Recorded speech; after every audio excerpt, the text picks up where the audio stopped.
Hey everyone, this is Justine from JustPlans and welcome back to another video. This one is a super exciting video for me to film personally because I love these types of videos. I love watching other people's videos similar to this and just talking about this type of content. But yeah, so I'm very excited about this. So anyway, this is going to be my January 2022 budget with me video. So right now it's the end of December. It is the absolute perfect time to be going through your budget and planning for the next year. So before we get into that, let me just show you my planner. This is a half-letter disc-bound size. My covers are just from like the tool collection at, I think it was from Office Depot. And so this is just kind of like a leather bound cover. And then I just have some like cloth and paper accessories in here. This planner is not set up, but it'll just do for my needs. And then I have these really pretty clear glass dividers from Cloth and Paper. These are super like simple and minimal. They have the white font that I love. So yeah, this is my main functional planner for 2022.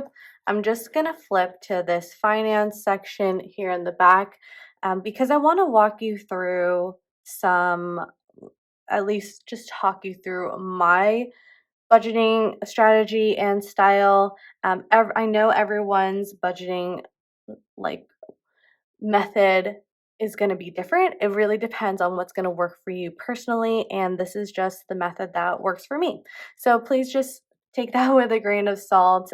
This is, I'm not a financial expert. This is just me going through my monthly budget to see if, to share that with you guys, and, if it helps somebody, that's great. Okay, as far as my tools here, I have my pen. This is the same pen that I use for memory planning. It's the Uniball Signo retractable because I love retractable pens because I just like constantly click them. And this is in the .38 version. And then I just have my Tombow N79. This is my favorite Tombow color because it's just so perfect. All right, so let's get into the budgeting strategy. I do want to go through this first before we go through the actual budget because this is kind of going to give you some context as far as this video and then any upcoming budgeting videos that I might make.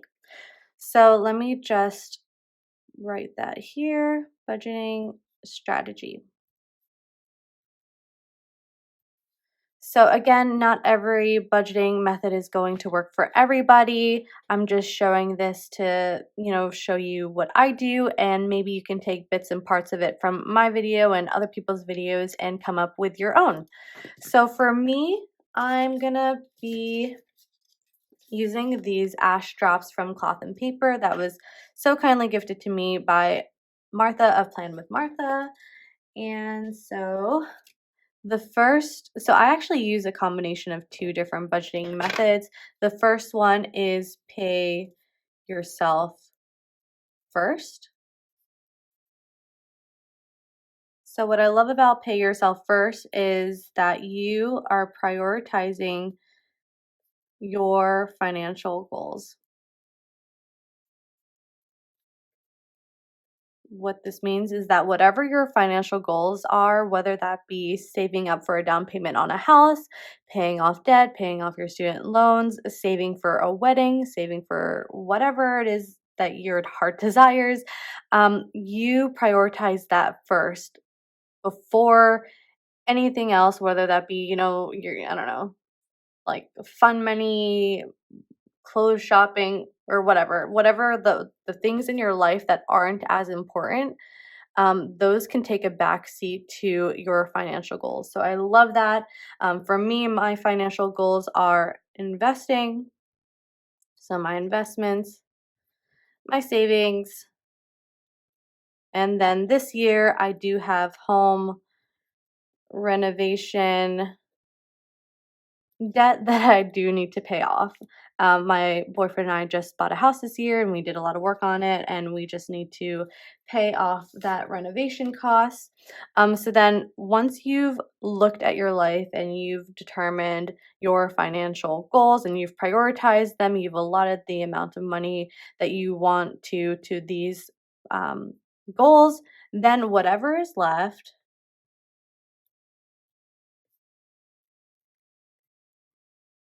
is what you have to allot to your other budget categories.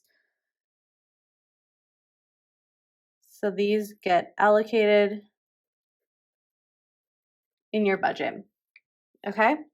And then in addition to pay yourself first, I also do a zero, oopsie, sorry, zero based budgeting method,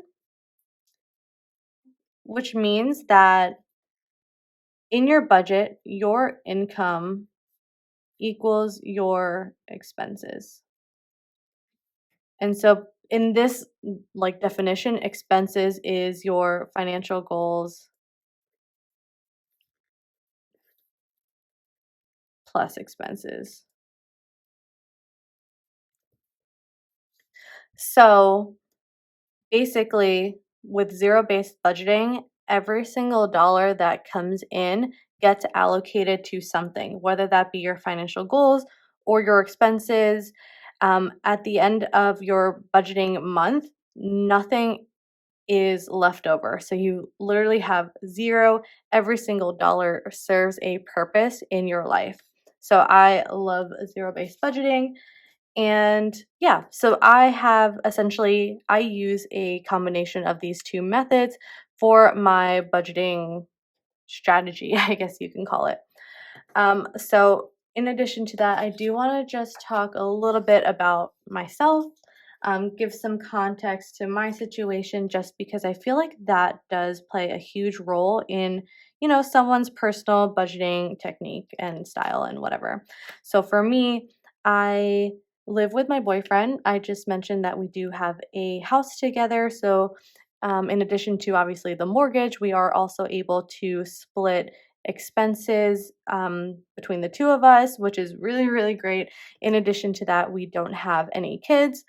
So we do have this like double income, no kids lifestyle, which gives us or it affords us a freedom and a flexibility that we really appreciate and love. So that is something that obviously plays a big role in our financial situation. We also keep our finances separate. We're not married. And so all of the like budgeting that I'll be doing in this video or in any of my videos is just going to be my own budget. Okay. And then in addition to that, I do have a video on FIRE, which stands for Financial Independence Retire Early, which is one of my financial goals. This just means, I'd like to reach financial independence at an early age, meaning that I could, if I want to quit, I can retire early and kind of enjoy the life that I have by kind of funding my lifestyle with my investment nest egg. So because I am on this like FIRE path, I have a very aggressive investing and savings rate, which I'll mention as I get into the budgeting portion or when I kind of like talk through the budget. Okay, so those are like kind of the two big things that I wanted to mention when it comes to like kind of like my situation and just some context into my budgeting technique. Okay, so next I want to get into my budgeting method. I kind of talked about like my thought process around budgeting, but how do I actually do it? So the first thing that I want to mention is that I create a 1 year spending plan. And this idea comes from Scarlett and Joseph from One Big Happy Life. They are a YouTube channel, And they really introduced me to this 1 year spending plan, which essentially the whole thing about that is that you look at the entire year in your budget. So, which is essentially what they're calling it, the spending plan. So, over the course of an entire year, what is the lifestyle that you want? What is the type of life that you want to live? And then you tailor your budget around that lifestyle. So, what are the things that are the most important to you? Is that traveling? Is that debt payoff? Is that saving for retirement? Is that saving for a down payment? Whatever that is that you want to do, plan for that. And then also, if there are expenses that you know are going to happen, let's say, but they're like more on a infrequent basis. So like I'll take car insurance, for example. I have to pay that twice a year.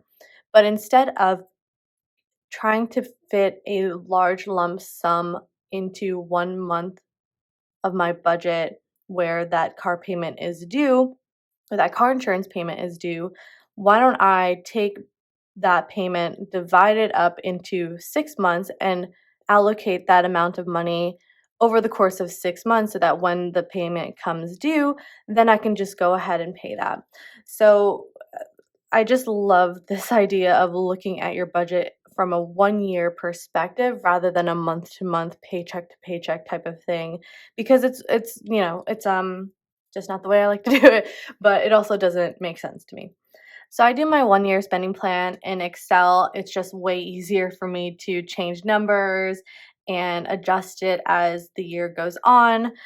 But, you could do this however you want. One Big Happy Life does have an Excel template on their page where you can download that and work from their template. I made my own, but yeah, Excel is really a lifesaver. And so, yeah, so I make a 1 year spending plan. Beyond that, also, before you kind of are able to even make a spending plan or budget, is you need to track and understand your expenses. So by that, I just mean like your historical expenses and tracking your expenses over time. This will help you understand your spending patterns and the amount of money that you need to live, but also, you're able to identify categories of spending where maybe you need to allocate more money in your budget, or you can identify categories where you realize that I'm putting a lot of money into this category, but this category doesn't mean that much to me, or it's not part of the lifestyle that I want to have. So I can reduce that spending moving forward and be more cognizant of it moving forward, so that I can allocate more money to the things that matter to me. So definitely need to track and understand your expenses in order to even be able to make a budget, or at least an accurate budget moving forward. Okay, so that's that. And then what else? So another thing I wanted to mention is that I don't do cash envelopes. I don't do cash in general. Everything, all my purchases are on credit cards, or, through like bank wire transfers or whatever it is. And I just don't do cash. That's not something that I'm interested in, and I want to get credit card points. So yeah, but I think it takes someone who is really disciplined in their finances to use only credit cards rather than cash. I understand how the cash envelope system can work for certain types of people, but just for me, it doesn't work. But for credit cards, you absolutely have to be super careful because the interest on credit cards is insanely high. So don't use credit cards unless you're able to pay it off in full every single month. Don't listen to people who say that you need to carry a credit card balance. That is just bullshit, honestly. So yeah, always pay off your credit card in full every single month. Okay, so I think that's everything for my budgeting method. Now let's get into the actual budget. Okay, so this is a financial overview insert from Infinite Lotus. I really like the format of this insert. So first you're able to designate what month you're in, then you can jot down your income sources. You do have two columns here as far as what you're forecasting, and then you can later put in your actual. Then there's a section for expenses, so you can put down all of your expense categories, how much you're budgeting for it, and then at the end of the month, you can write down how much you actually spent.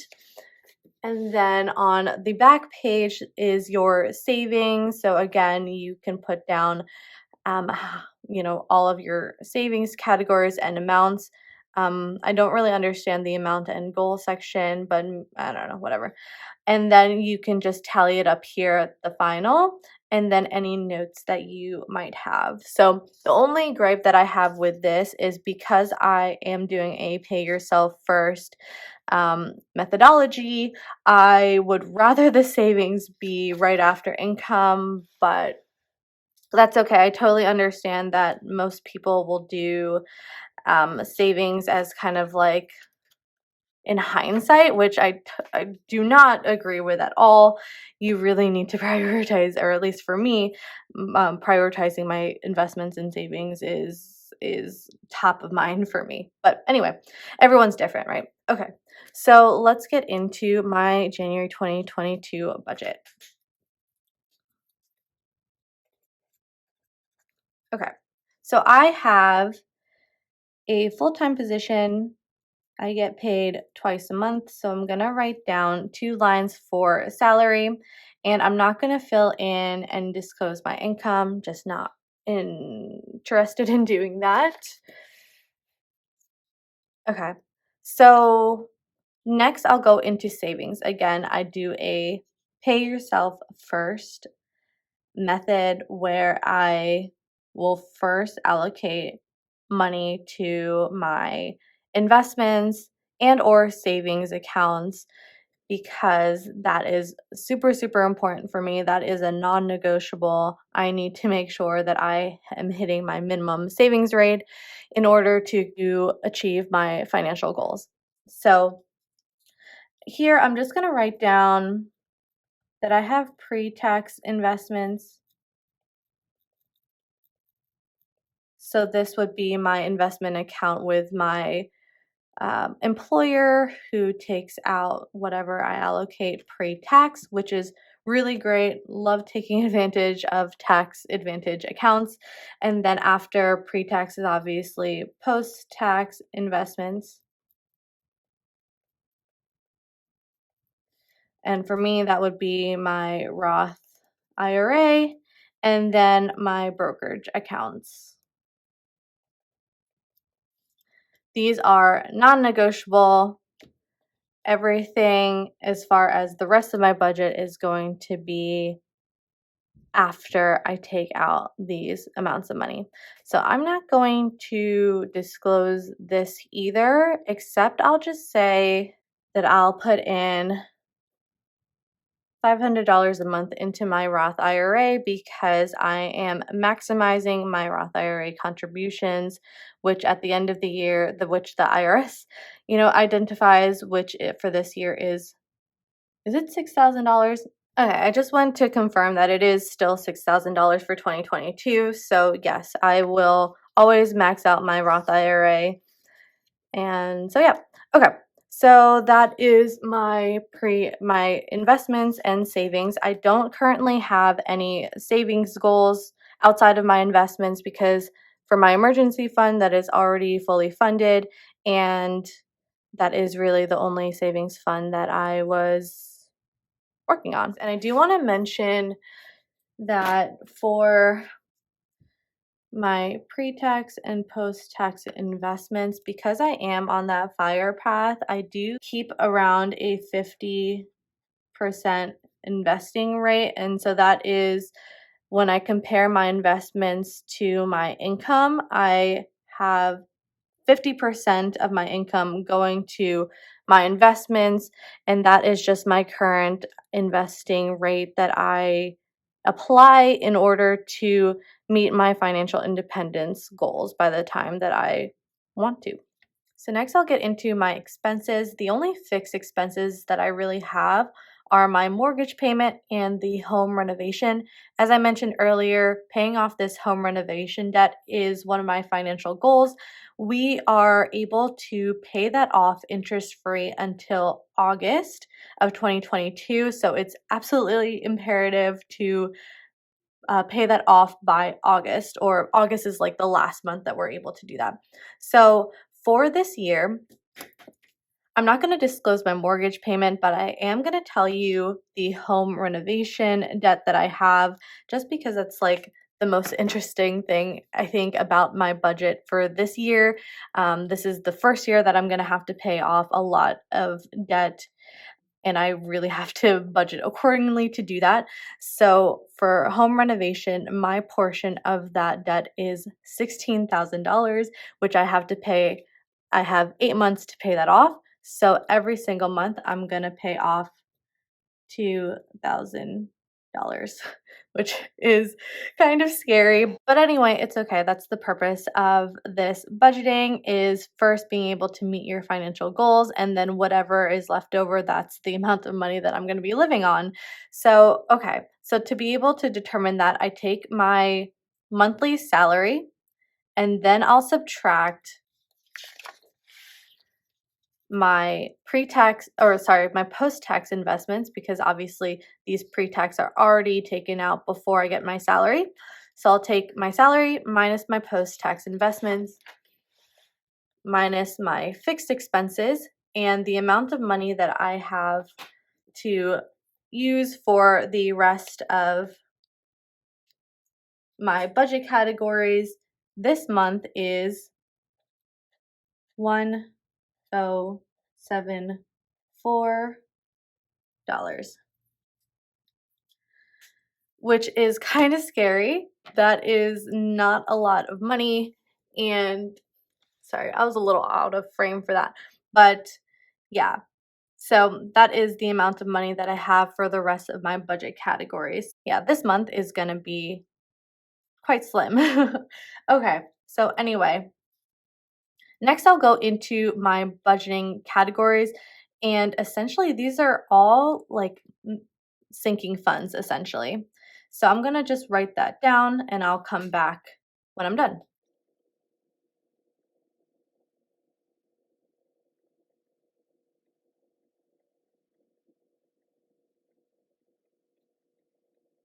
So these are essentially all of my sinking fund categories. I do that for all of my variable expenses. So because this is a lighter month, I'm going to go in first and put down the amounts of money for my very essential categories. So that would be, I would say, utilities. I'm going to budget $100 for utilities. Then after that is health. I always like to make sure that I apply at least $100 every single month to my health fund. This is going to include my gym membership and then anything else related to health, whether that be doctor copays or whatever it is. I like to at least allocate $100 for that. For Archie, but this is going to be $130. That's for his vet bills, his medicine. If you didn't know, Archie is my child, aka my dog, and so I just want to make sure he has enough. I have enough funds for his food and all his necessities and toys. And then for car, I don't have a car payment, but I obviously have car insurance. As I mentioned earlier, I'm gonna split the car insurance payments um, for so that I'm allotting a little bit every single month in order to have enough money to pay that car insurance off when it comes due. And then also obviously need to allot money for gas, parking, tolls. So I like to allot 115 for that. So those are the sinking funds that I always allocate this amount of money for every single month. The rest are categories that I can change, right? So I can, I can limit how much we're eating out. I can limit how much stuff I get for the house, home decor, and travel, and that type of thing. So anyway, for this month, I'm going to allocate $180 for our groceries because we are only putting in $50 a month for restaurants. For these two categories, I am able to split those payments with my boyfriend. So I think this will be just enough for us for January. So we'll be cooking a lot and eating home a lot more, but we're still able to at least have like one nice dinner out. And then for household needs, I am allotting only $35 for that. This category is for anything that we need for the house, whether that be, something like personal care items like soap or anything from Home Depot, tools and that type of thing. But for this month, we don't really need much. So I'm just putting in $35 just in case there is something that comes up. For home decor, I am putting money in there. So how much? It's gonna be 250. And the reason why I'm putting in 250, that seems like a lot for a light month, but we are planning to paint. So we have a lot of things that we need to buy to paint the downstairs. And I do include that in home decor because it's not a necessity, it's not a need. And in addition to that, I just have like a few things that I want to buy. Okay, and then for gifts, I'm gonna not put any money in gifts because for this year, thankfully, I only know one of my friends who's getting married this year, so I don't have to allot too much money to gifts. I'm gonna be able to, once I pay off this home renovation debt, then I'll be able to put more money into the gift fund. But for now, I just don't have the funds to be able to do that. For travel, I'm gonna do $90. We do have a trip planned in early 2022 that I do need to just have some money set aside to pay for like Archie's kennel boarding, which I do include travel. I don't include that in his fund because the only reason why he's in a kennel boarder is because we're traveling, right? So I want to include that in the travel expenses. And then so fun money is my very, very last category. This is extra money that I have to do whatever I want with, whether that be buying clothes, buying stickers, makeup, getting my eyebrows done, anything extra that I want to do just for myself is in this fun money fund. And that is the last category that I have because it is the most frivolous and expendable one. So, if I have $0 in my fun money account, I'm still going to be able to live. So, okay. So, to get the amount of money for my fun money, I will take this number, which is my total number that I have to allocate to my sinking funds, and then I will subtract the sum of all the rest of these categories. So, let's do that. Okay. So, 180 plus 50 plus 100 plus 35 plus 1